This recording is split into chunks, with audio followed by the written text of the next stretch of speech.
Бүгін 14-июнда Улуттук коопсуздук боюнча мамлекеттик комитеттин төрагасы Камчыбек Ташиев Жалалабадда чек-арачылар үчүн курулган жаңы турак үйдүн ачкычтарын тапшырды. Бул тууралуу УКМКнын маалымат кызматы билдирди. Маалыматка ылайык 2 кабаттуу турак жайда 20 баттер болуп, жашоо үчүн заманбап шарттар камсыздалган.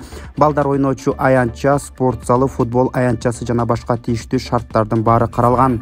Ачылуу аземине чек-арачы кызматкерлер, жергиликтүү бийлик өкүлдөрү жана күч түзүмдөрүнүн жергиликтүү башкармалыктарынын башчылары катышкан.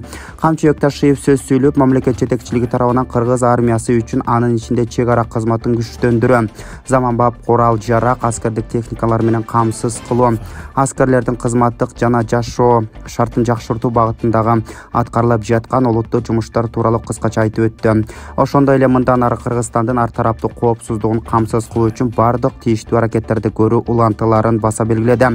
Мындан сырткары Ташиев шарттарды түзүү менен аскер кызматкерлерине талаптардагы күчөтүлгөнүн эскертип өттү. Социалдык тармактарда айрым жарандар кемпир абат суу сактагычына байланыштуу жалган маалыматтарды таратып жатышат. Бул тууралуу президенттин администрациясынын маалыматтык саясат кызматынын жетекчиси Дайырбек Орунбеков билдирди. Анын айтымына караганда, Кыргызстандын аймагы тарабындагы кемпир абат суу сактагычынын жээгинде Өзбекстан туристтик эс алуу жайларын курат деген жалган билдирүүлөр тарап жатат. Андай маалыматтарды таратуу менен бирге элге наразычылык маанай жарата турган чакырыктарды кылышууда. Булар кайсы бир саясий топтордун жана саясатчылардын тарапташтары атайын чагымчыл маалыматтарды жайылтуу менен өздөрүнүн максаттарын ишке ашырууну көздөшүүдө. Тактап коелу эч кандай эс алуучу жайлар, курорттук аймактар курулбайт, келишимде көрсөтүлгөн нормалар бузулбай сакталат. Суу сактагычтын плотинасын башкаруу теңме-тең эки өлкөнүн көзөмөлүндө болмокчу.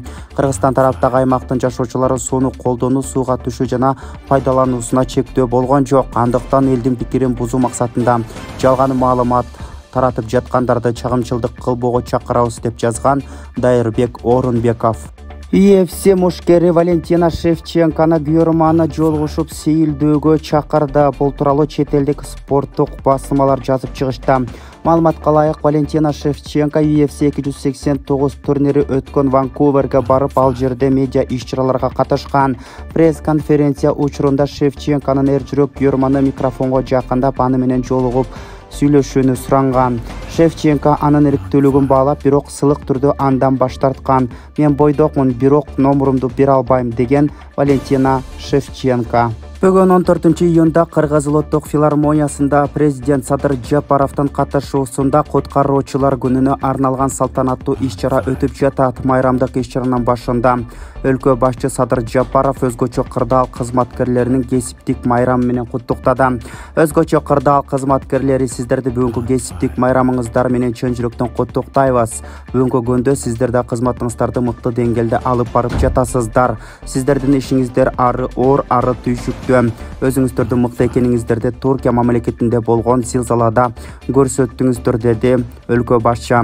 Мындан тышкары өлкө башчы өз сөзүндө Кыргызстандын экологиясына кайдыгер карабай көздүн карегиндей сактоону суранып өттү. Кыргызстан Кытайга балык, картошка жана төө бурчак экспорттоону пландоодо. Бул тууралуу Бишкекте өткөн брифинг учурунда айыл чарба министри Аскарбек Жаныбеков маалымдады. Анын айтымында бир катар талаптар бар. Учурда ведомство азыр Кытай тарап менен сүйлөшүүлөрдү жүргүзүүдө. Биз ошондой эле картошка жана төө бурчак жеткирүү боюнча Кытай менен сүйлөшүүлөрдү жүргүзүп жатабыз. Жеткирүүлөрдү баштоо үчүн продукцияларды текшерип, сапатын тастыктай турган сертификатталган лабораториялар зарыл, деди айыл чарба министри Аскарбек Жаныбеков.